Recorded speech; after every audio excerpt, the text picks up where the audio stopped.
four-head river system on this earth. When the idea or the notion or the belief that the Garden of Eden was somewhere else, or over in Europe or in Africa or someplace over there, the Western Hemisphere was unknown. They did not know that the continent existed west of the Atlantic Ocean. Therefore, they couldn't search this continent along with the others to find the river of four heads and these other great natural monuments which the Bible said was related to the Garden of Eden. It came my pleasure and my responsibility and my duty to search the North American continent and definitely point out the same bare natural monuments that the Bible relates to. Callaway points with pride to the official map of the U.S. engineers at Chattahoochee, which shows what Callaway says is the only four-head river system in the world. That is a system described in the Bible, where in Genesis, the river flowing out of Eden, which waters the garden, parts and becomes into four heads.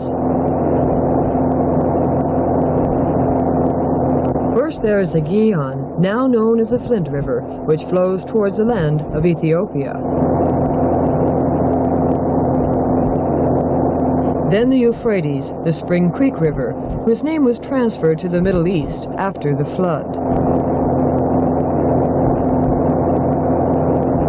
The Hiddekel River is Fish Pond Creek River, which borders the land of ancient Assyria.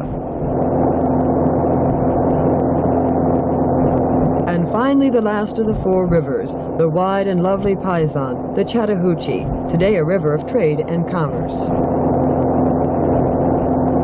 The Apalachicola seems an unlikely name for the river flowing through Eden, but here, according to Callaway, is the heart of the garden. This peaceful river is the life source of the lush vegetation of the original habitat of the first man and woman. According to Callaway, the names of these rivers and the land surrounding them were transferred to the other side of the world when, after floating in the ark for 40 days and 40 nights, Noah and his family landed on Mount Ararat in Turkey. The legend of the bountiful garden, too, was transferred to the Middle East, where archaeologists have searched in vain for a four-head river system, such as described in the Bible. Well, Mr. Callaway, everyone knows the story about the Garden of Eden and the Tree of Knowledge. Do you know where the Tree of Knowledge existed in this garden, and was it an apple tree? The word apple, or the plural apple, is not even mentioned in the book of Genesis. That's been added on by fiction and superstition. The Bible mentions apple or apples 3 times, but they're speaking of the apple of the eye because it's in the shape of something.